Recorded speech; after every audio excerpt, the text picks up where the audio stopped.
Pause. Don't you have work you need to be doing right now? Revising for that test, practicing the piano, reading that book. So then why are you here on YouTube? Since you're here anyway, you might as well learn how to start studying or being productive after procrastinating. For me, I always struggle with going from procrastinating to start being productive. That gap felt like such a big leap. As I'd be like on my bed like scrolling or like playing video games, I knew the work had to be done.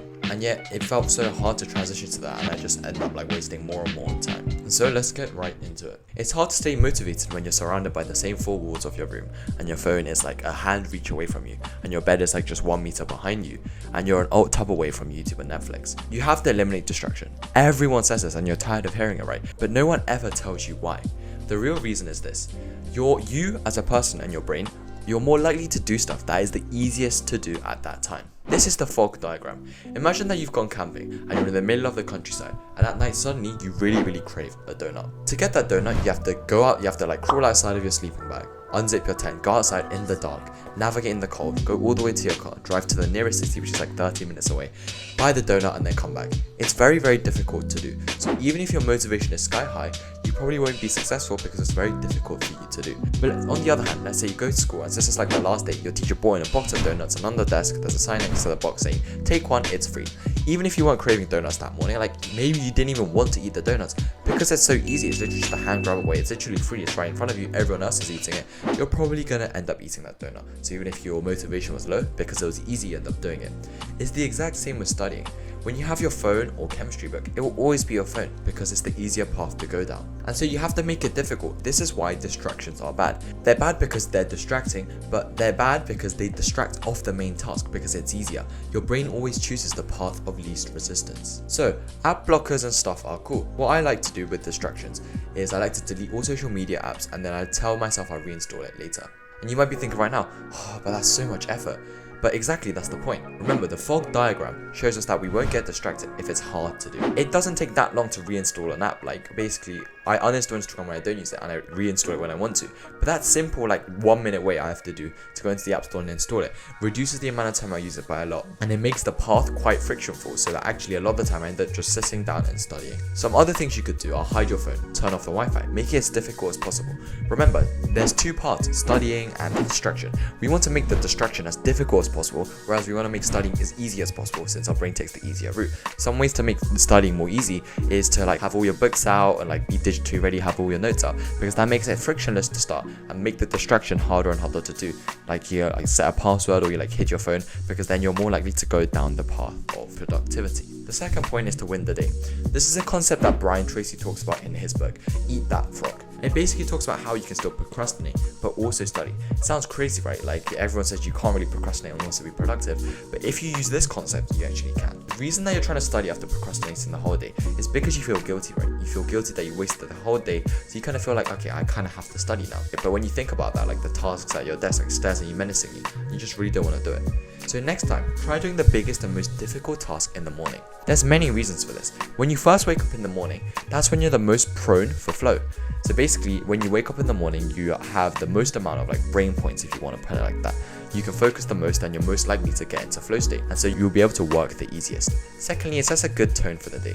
There's a reason that entrepreneurs wake up and like work for 10 minutes even before like brushing their teeth, because when you wake up and work, your brain kind of sets like the tone that, okay, today's a work day. Don't believe me? Remember those days we used to wake up and scroll on TikTok? What do you end up doing for the rest of the day? You just continue to scroll, because when you wake up and do something for like the first thing of the day, that sets the tone. This analogy I really like is like the little chicks, right?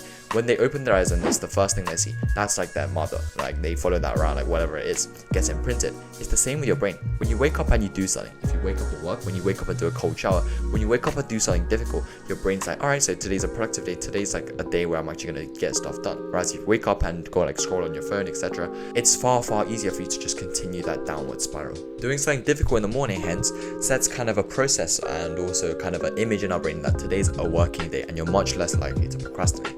We can use this to our advantage. Wake up and do the big task for the day. What's something that if you did today would win your day for you? For me, for example, right now, if I go to the gym, I script 2 YouTube videos and I go kickboxing, I read and do the piano, that day is a win for me. And so as long as I get those tasks done, after that, I can do whatever I want. Like procrastination, remember, it's only procrastinating when you do something against your better judgment. Like it's basically like in the future, you know this will be bad for you, but you do it anyway, like even though there'll be consequences. Yet if I win the day and in the morning I get all the stuff I need to get done, in the afternoon I don't feel that guilt anymore. It's not procrastinating. I'm actually just like relaxing and doing what I like. But the key is you have to separate working and playing. That's why you see the most successful people, they don't actually advocate for cutting out like relaxation, the activities that they like, because actually that's just going to lower your motivation across the board. What you need to do is have a clear divide, and you actually end up looking forward to the activities later, and so like you end up working harder in the morning. But this only works, remember, if you are able to win the day and then only afterwards do that. So this is what my day kind of looks like. When I wake up right now, I'll like script 2 YouTube videos, and now even if I procrastinate after that, it doesn't feel as bad because I've already done like the biggest task, like scripting 2 whole videos. That's underneath my belt. And so when you feel bad and you procrastinate, this is called eating the frog. Your win day doesn't have to look like mine. Maybe you wake up and you just like do like 4 past papers, or you'll wake up and do something. But the point is, remember, it's setting the tone for your day, so you have to wake up and do a big task. And start progressively overloading this. As I start to get better at this, instead of like 2 videos in the morning, I might do like 2 videos and also record 2, but also like, I don't know, like do a past paper. The point is, your win day doesn't have to start off like mine. When you compare yourself to others, comparison is the thief of joy. You have to level up from yourself and ask yourself, what is a win day for you? The third chapter is to stop multitasking. Real ones know that I have a bone to pick with multitasking. Multitasking, yes, refers to like Netflix and studying at the same time, and we all know why that's a problem. But multitasking also refers to task switching. We task between different like tasks, homeworks, etc. Scientifically, it's really bad.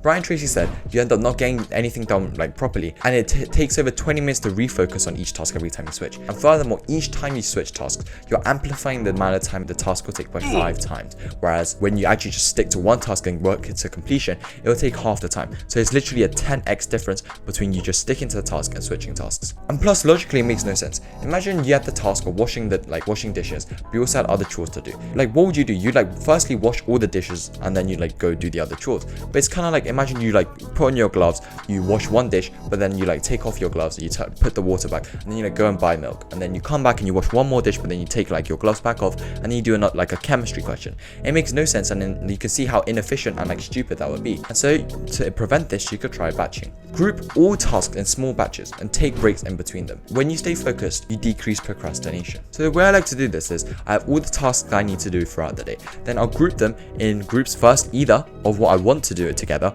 or things that like correlate together. So for example, if this is the list of all the things I have to do today, I might group together like biology and chemistry in the morning, and then I might do like YouTube thumbnails and YouTube scripting in the afternoon, and then in the evening I might go to like the gym and kickboxing. As you can see, they're grouped together by like kind of similar groups, and so in each block I know what it is I have to do, and I'm also able to work to completion. Each sit down session has a purpose, and you feel better when you know what it is you need to do and when you've done it. You know, it's actually like the completion of tasks that release dopamine and makes you more motivated. You'll feel more motivated quite literally when you complete tasks. And so in this session, this is bio and chem, I'm not going to randomly switch into YouTube because that's for later. Remember, work to completion. And instead of batching all your tasks like throughout the day, you could actually batch one big task throughout the day. What this means is, for example, if your big task to do is just writing an essay, but when you break down the 5,000 word essay into like, for example, in the morning, you're going to do research and you're going to plan. And then in the afternoon, you're going to write the introduction and paragraph 1. And then in the evening, you're going to write paragraph 2, 3, and the conclusion. And you also have like checkpoints. You can see if you're on track as the day goes by. By the afternoon, if you're on paragraph 1, great. But if not, you're able to see that you need to like focus up. When you just say you're going to write an essay throughout the day, you end up kind of taking what you end up getting done by the day as the standard. I remember I told myself I need to write an essay today, and all I got done that day was just planning. And I didn't do anything about that because I didn't have a plan in the first place. We like to say, I'm just going to get it all done without any breaks today. But when you do that, you end up switching tasks and procrastinating a lot more. Rather, if you tell yourself that you can have a rest after you finish this, you'll focus up and actually get the task done. So this was the 3-step protocol to how to start studying after procrastinating the whole day. Quickly to recap, remember that your brain chooses the path of least resistance, and so make the distractions harder to do and make studying or the task you want to do easier. Win the day. Write down the tasks that you want to get done and start with the biggest and most difficult task. And remember to stop multitasking and place your breaks after you do the work, and you'll find that it's far easier to start being productive after procrastinating. And by the way, if you enjoyed this video, you probably like learning from me. So if you want help to become like the best student you can be, where me and experts are helping students around the world become like the best they can be, study more in less time, you might want to check out Student Accelerator, which will be the first link in the description to watch the free masterclass. Anyway, take action and I'll see you next time.